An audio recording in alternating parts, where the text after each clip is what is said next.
श्रीमद् भागवत गीता साक्षात भगवान की दिव्य वाणी है। इसकी महिमा अपार है, अपरिमित है। उसका यथार्थ में वर्णन कोई नहीं कर सकता। शेष, महेश, गणेश भी इसकी महिमा को पूरी तरह से नहीं कह सकते, फिर मनुष्य की तो बात ही क्या है।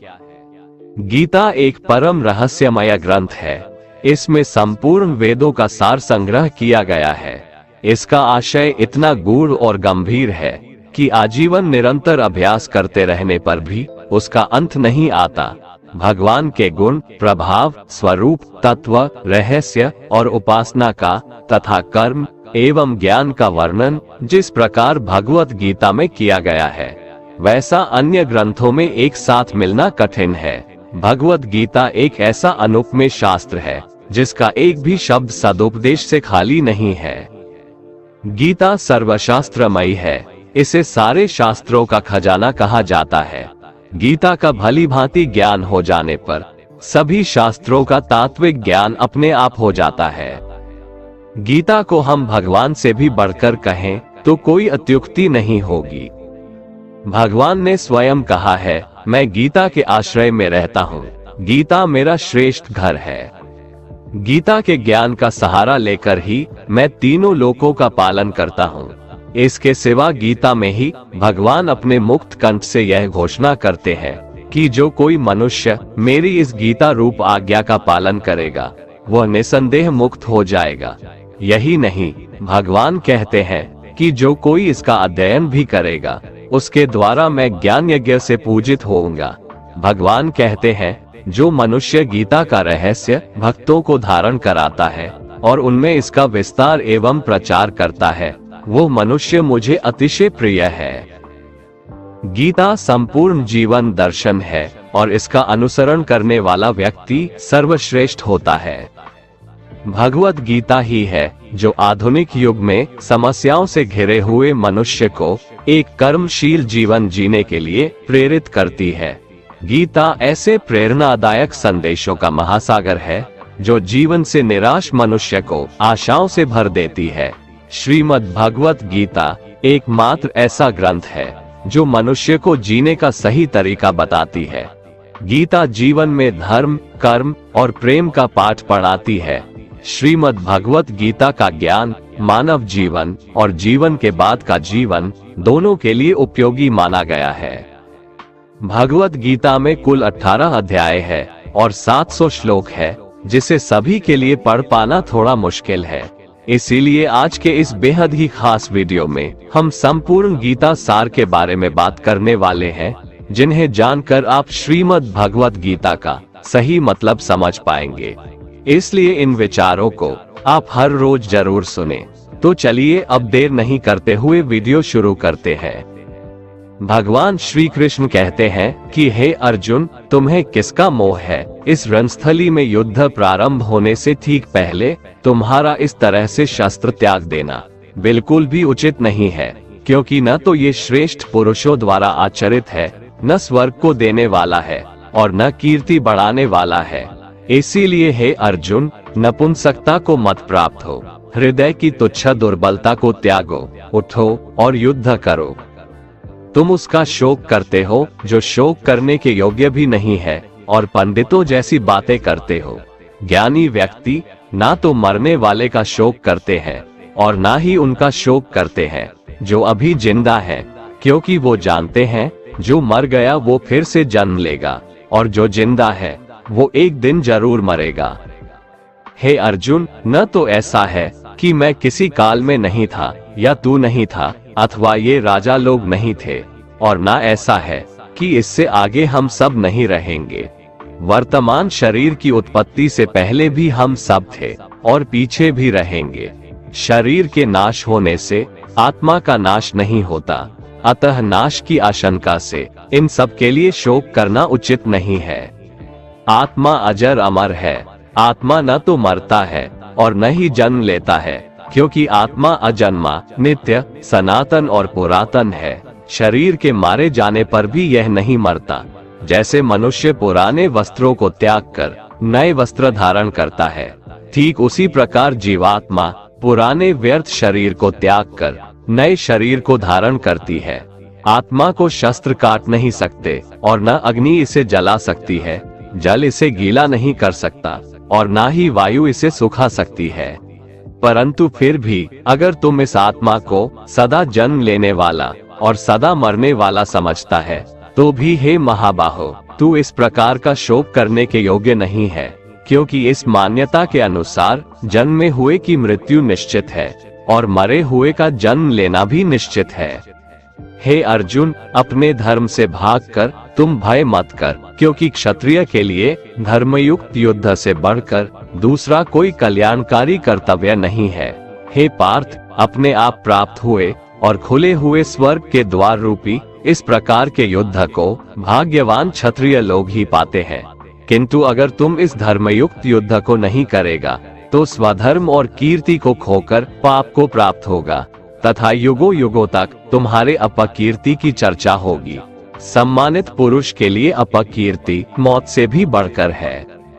या तो तुम युद्ध में मारा जाएगा और स्वर्ग को प्राप्त होगा, या तो संग्राम में जीतकर पृथ्वी का राज्य भोगेगा। इस कारण हे अर्जुन, उठ और युद्ध कर। जय पराजय, लाभ हानि और सुख दुख को समान समझकर युद्ध के लिए तैयार हो जा।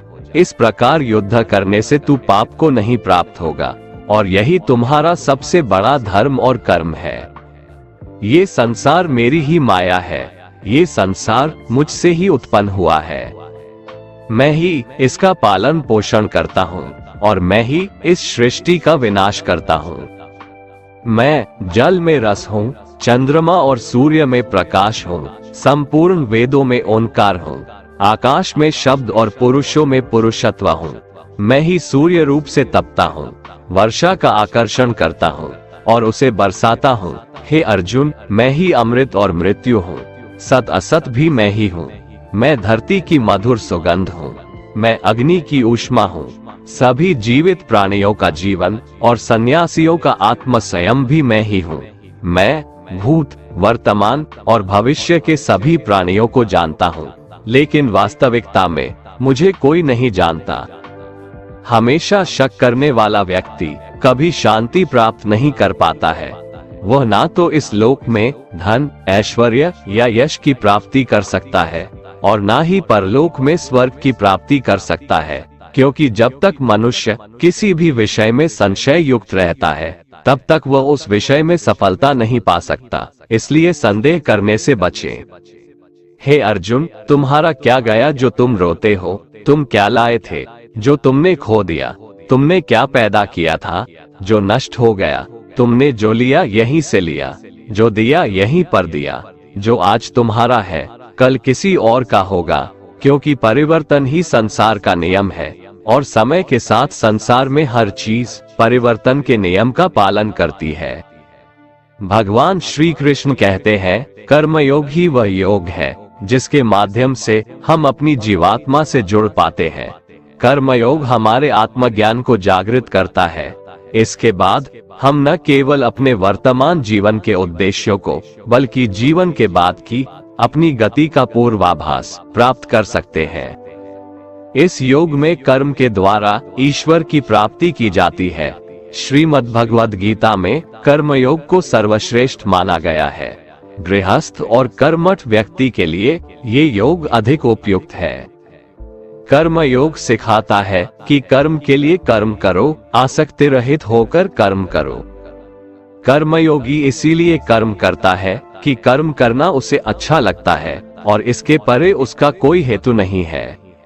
कर्मयोगी कर्म का त्याग नहीं करता, वह केवल कर्मफल का त्याग करता है और कर्मजनित दुखों से मुक्त हो जाता है।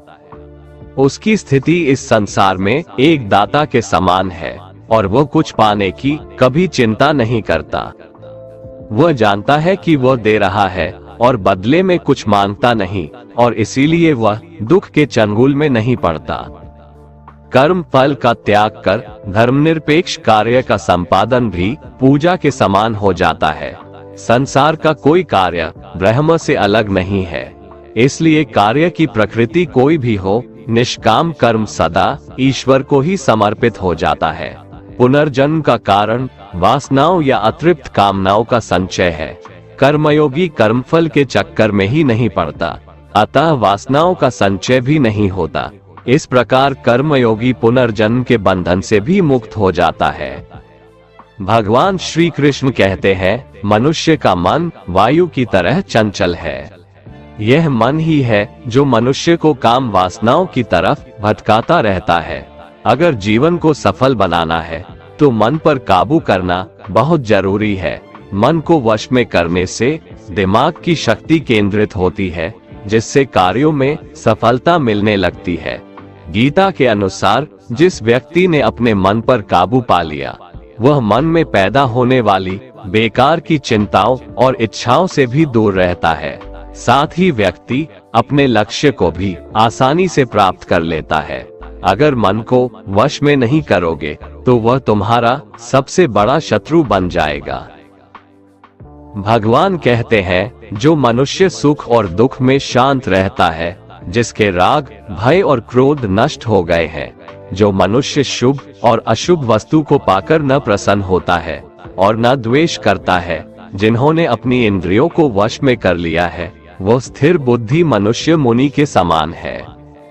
ऐसा मनुष्य स्थिर चित्त और इंद्रियों को वश में करके ज्ञान द्वारा परमात्मा को प्राप्त करके हमेशा संतुष्ट रहता है। क्रोध मनुष्य को नरक की ओर ले जाने वाला द्वार है। क्रोध करने से व्यक्ति का मन अशांत हो जाता है और उसकी स्मरण शक्ति भ्रमित हो जाती है। स्मृति में विभ्रम होने से उसकी बुद्धि नष्ट हो जाती है और फिर व्यक्ति का पतन हो जाता है। भगवान श्री कृष्ण कहते हैं, मनुष्य को क्रोध करने से बचना चाहिए। कितना भी गुस्सा आए, स्वयं को शांत रखने का प्रयास करे। श्री भगवान कहते हैं, जिस प्रकार समुद्र की स्थिति अचल है, भारी से भारी आंधी तूफान आने पर या अनेक नदियों के जल प्रवाह उसमें प्रविष्ट होने पर भी वो अपनी स्थिति से विचलित नहीं होता, मर्यादा का त्याग नहीं करता, उसी प्रकार परमात्मा के स्वरूप में स्थित योगी की स्थिति भी सर्वथा अचल होती है। बड़े से बड़े सांसारिक सुख दुखों का संयोग वियोग होने पर भी उसकी स्थिति में जरा भी अंतर नहीं पड़ता। वह योगी परमात्मा में नित्य, निरंतर, अटल और एकरस स्थित रहता है। जो मनुष्य संपूर्ण कामनाओं को त्याग कर ममता रहित, अहंकार रहित और स्पृहा रहित होकर विचरण करता है, वही मनुष्य शांति को प्राप्त कर पाता है। जिस प्रकार प्रकाश की ज्योति अंधेरे में चमकती है, ठीक उसी प्रकार सत्य भी चमकता है। इसलिए व्यक्ति को सदैव सत्य के मार्ग पर चलना चाहिए। सत्य कभी दावा नहीं करता है कि मैं सत्य हूँ, लेकिन झूठ हमेशा दावा करता है कि सिर्फ मैं ही सत्य हूँ। इस संपूर्ण संसार में कोई भी व्यक्ति महान नहीं जन्मा होता है, बल्कि उसके कर्म उसे महान बनाते हैं। सही कर्म वह नहीं है जिसके परिणाम हमेशा सही हो, अपितु सही कर्म वह है जिसका उद्देश्य कभी गलत ना हो।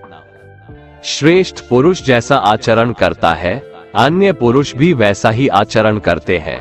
वो जो कुछ प्रमाण देता है, समस्त मनुष्य समुदाय उसी के पद चिन्हों पर अपने रास्ते चुनता है। इसलिए सज्जन व्यक्तियों को सदैव अच्छा व्यवहार करना चाहिए। जो मनुष्य ईश्वर में श्रद्धा नहीं रखते, वो अज्ञानी मनुष्य जीवन में कभी भी सुख, शांति और सफलता को प्राप्त नहीं कर पाते।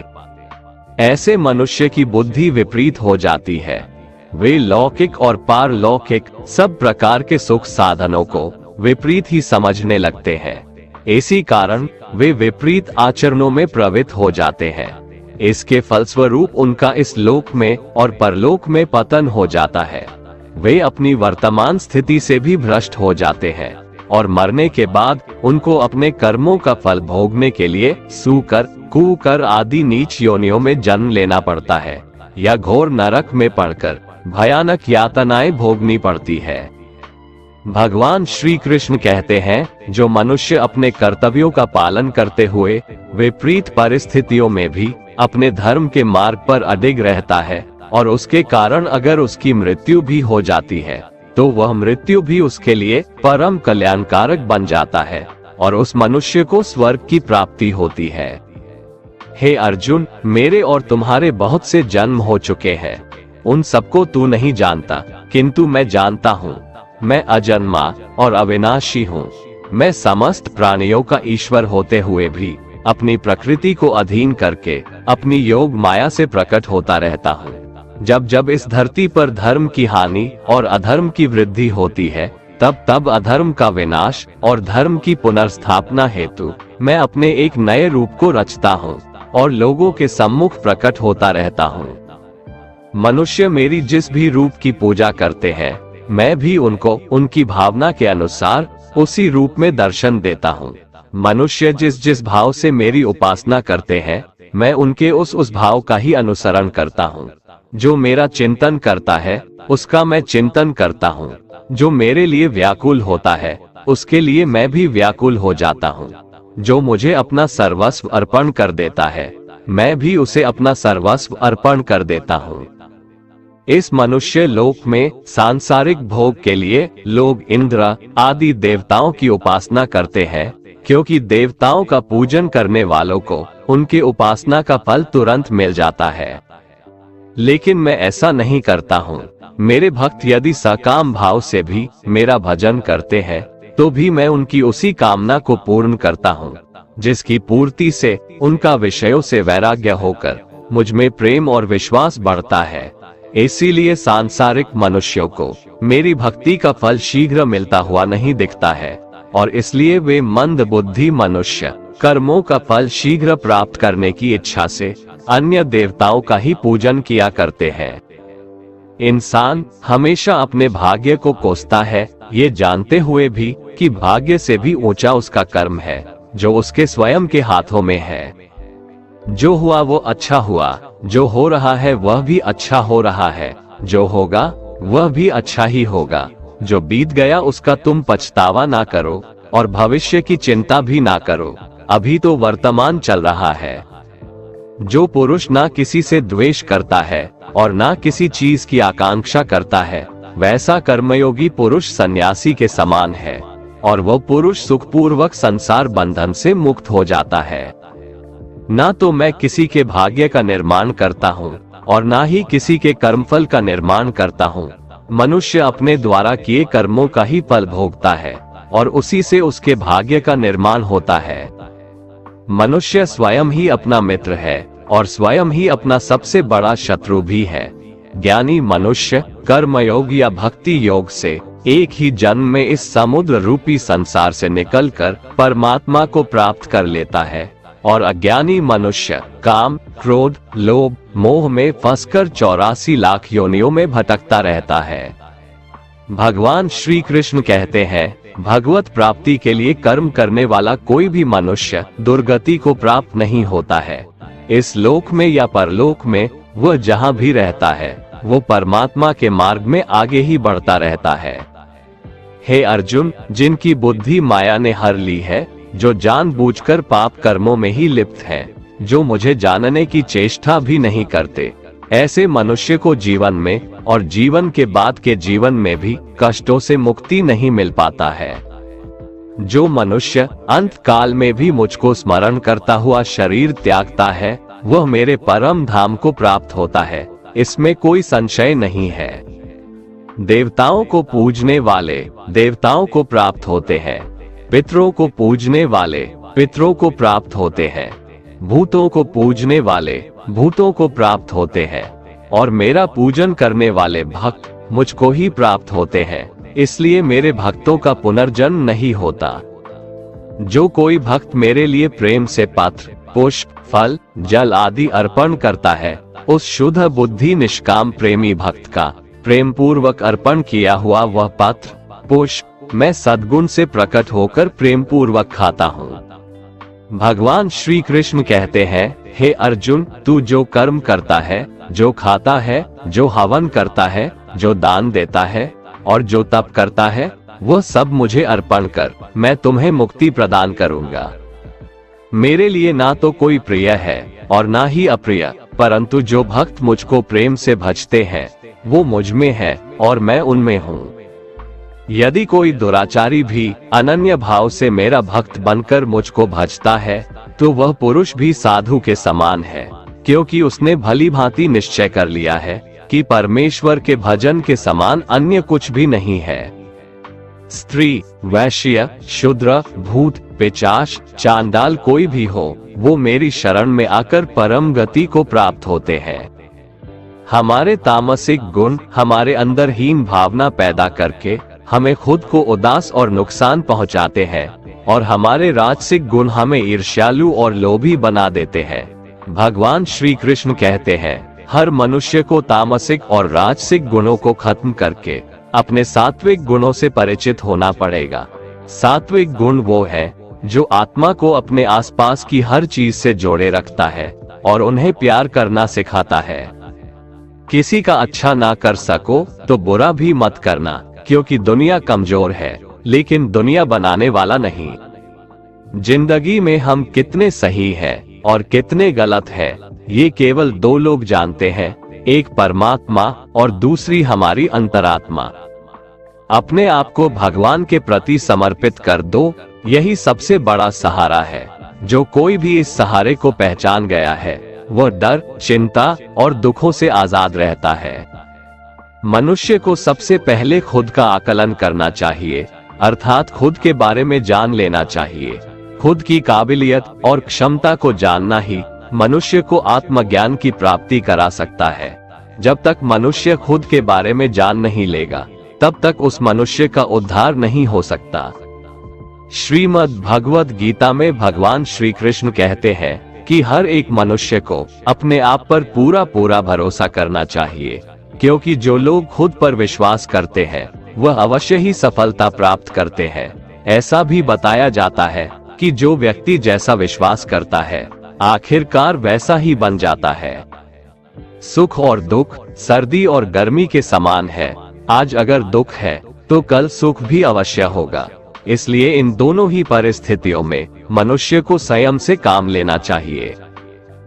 जो मनुष्य अपने सभी काम में मन लगाकर अपना कार्य करते हैं और वो छोटे से छोटे कार्यों में भी खुशी ढूंढ ही लेते हैं, वो लोग निश्चित ही अंत में सफलता प्राप्त करते हैं। वहीं दूसरी तरफ ऐसे मनुष्य भी होते हैं जो अपने काम को बस एक बोझ समझकर बस पूरा कर देना चाहते हैं और अपने किसी भी काम को सही ढंग से नहीं करते हैं। तो ऐसे मनुष्य हमेशा ही अपने जीवन में पीछे रह जाते हैं। जो लोग स्वार्थी प्रवृत्ति के हैं, जो सिर्फ अपना मतलब साधने में लगे रहते हैं, जिन्हें दूसरों की भलाई से कोई मतलब नहीं है, ऐसे लोगों का कभी भला नहीं होता। श्री कृष्ण ने गीता सार में उन लोगों के लिए इस उपदेश के माध्यम से बहुत बड़ी सीख दी है। भगवान कहते हैं, स्वार्थ शीशे में फैली धूल की तरह है, जिसकी वजह से व्यक्ति अपना प्रतिबिंब ही नहीं देख पाता। इंसान का स्वार्थ उसे अन्य लोगों से दूर ले जाकर नकारात्मक हालातों की तरफ धकेलता है, जिसके चलते व्यक्ति अकेला रह जाता है। अगर आप चाहते हैं कि आप भी अपना जीवन खुशीपूर्वक व्यतीत करें, तो इसके लिए यह जरूरी है कि आप अपने स्वार्थ को कभी अपने पास नहीं आने दें, क्योंकि स्वार्थी मनुष्य दोस्ती भी सिर्फ अपना स्वार्थ निकालने के लिए करते हैं। ईश्वर हमेशा मनुष्यों का साथ देता है। जो व्यक्ति इस प्रभावशाली सत्य को मान लेता है तो उसका जीवन पूरी तरह बदल जाता है। सृष्टि निर्माता ईश्वर ही है जो संपूर्ण जगत को चला रहा है। वहीं इंसान तो बस ईश्वर की हाथ की एक कठपुतली है। इसलिए इंसान को कभी अपने भविष्य या फिर अतीत की चिंता नहीं करनी चाहिए, क्योंकि हर विकट परिस्थिति में ईश्वर इंसान का साथ देता है और उसे मुश्किल से बाहर निकालता है। इसलिए हम सभी को ईश्वर पर भरोसा रखना चाहिए। श्रीमद् भगवत गीता में श्री कृष्ण ने यह उपदेश दिया है कि अपने काम को पहले प्राथमिकता दें और पहले अपने काम को पूरा करने की कोशिश करें, तभी दूसरे का काम करें। क्योंकि जो लोग पहले अपने काम को नहीं करते और दूसरे का काम करते रहते हैं, वे लोग अक्सर परेशान रहते हैं। मनुष्य अपने हृदय से जो दान कर सकता है वो अपने हाथों से नहीं कर सकता, और मौन रहकर जो कुछ वो कह सकता है वो शब्दों से नहीं कह सकता। जो चीजें हमारे दायरे से बाहर हो उसमें समय गंवाना मूर्खता ही होगी। किसी भी व्यक्ति को ना तो समय से पहले और ना ही भाग्य से अधिक कुछ मिलता है, लेकिन उसे पाने के लिए सदैव प्रयत्नशील रहना चाहिए। जो मनुष्य मेरे पर मन लगाते हैं मेरी भक्ति करते हैं, मैं उनको वो सब कुछ प्रदान करता हूँ जो उनके पास नहीं है, और जो उनके पास है मैं उनकी रक्षा भी करता हूँ।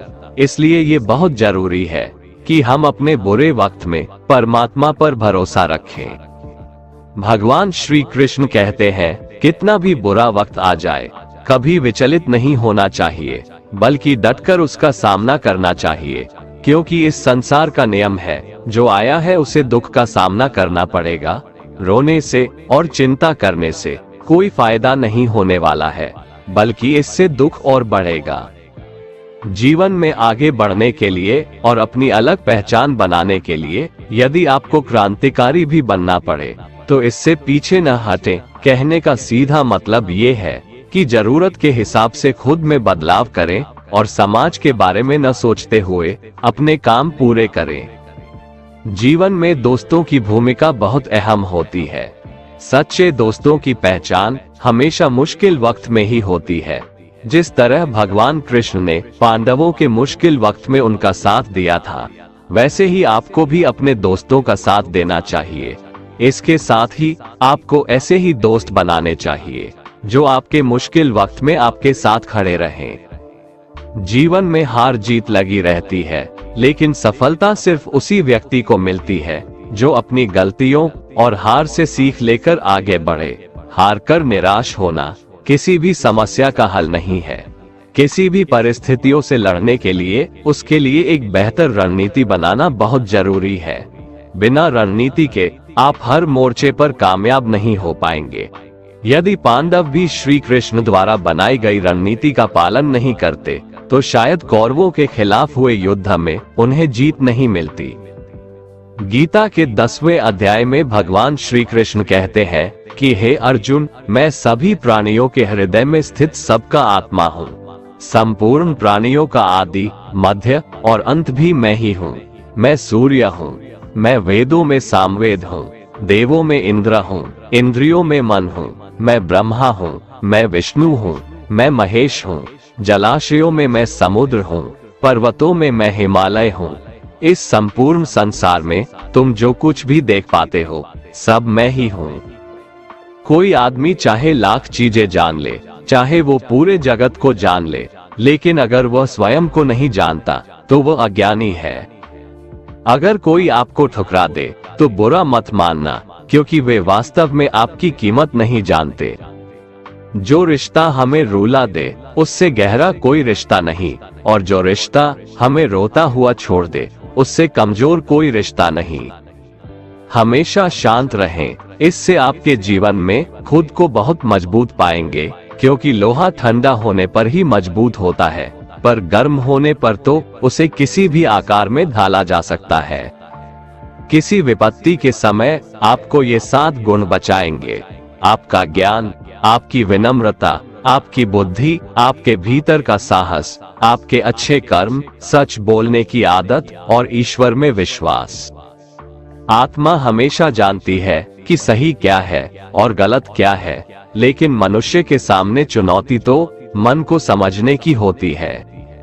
मुश्किल समय में व्यक्ति अकेला हो जाता है, लेकिन मुश्किलों की वजह से वही व्यक्ति मजबूत हो जाता है। जो आपको सम्मान दे उसी को सम्मान दीजिए। हैसियत देखकर सर झुकाना कायरता का लक्षण है। हे अर्जुन, जो न कभी हर्षित होता है, ना किसी से द्वेष करता है, ना शोक करता है, ना कामना करता है, जो शुभ और अशुभ संपूर्ण कर्मों का त्यागी है, वह ज्ञानी मनुष्य मुझको अति प्रिय है। मुझे पाने के 3 तरीके हैं: ध्यान योग, ज्ञान योग और कर्म योग, और इन सब में कर्मयोग सबसे प्रधान है। किसी पर विश्वास करना हो तो उनकी बातों पर नहीं, उनकी हरकतों पर ध्यान दो। गुस्से के वक्त थोड़ा रुक जाने से और गलती के वक्त थोड़ा झुक जाने से जिंदगी और भी आसान हो जाती है। भगवान श्री कृष्ण कहते हैं, जो मनुष्य मुझे जान लेता है वह जन्म मरण के बंधनों से मुक्त हो जाता है। जो मनुष्य भगवद गीता को पढ़कर उस पर अमल करता है, उसके सारे दुष्कर्मों का प्रभाव समाप्त हो जाता है। जो भाग्य में है वो भाग कर आएगा, और जो भाग्य में नहीं है वो आकर भी भाग जाएगा। जैसे हवा के झोंके नाव को भटका देते हैं, वैसे ही मनुष्य की इच्छाएं बुद्धि को भटका देती है। एक समझदार व्यक्ति वही है जो दूसरों को देखकर उनकी विशेषताओं से सीखता है, उनसे तुलना और ईर्ष्या नहीं करता। शस्त्र केवल शरीर को घायल कर देते हैं, किंतु शब्द आत्मा को भी घायल कर देते हैं। जो मनुष्य अपने को परमात्मा से अलग नहीं समझता है और ना ही इस शरीर से अपना कोई संबंध मानता है, वह सदा के लिए जन्म मरण से मुक्ति पा लेता है। दोस्तों, अगर आपको हमारा ये वीडियो पसंद आया तो कमेंट में जय श्री राधे कृष्ण लिखें और ऐसे ही प्रेरणादायक वीडियो देखने के लिए हमारे चैनल को सब्सक्राइब कर लें। जय श्री राधे कृष्ण।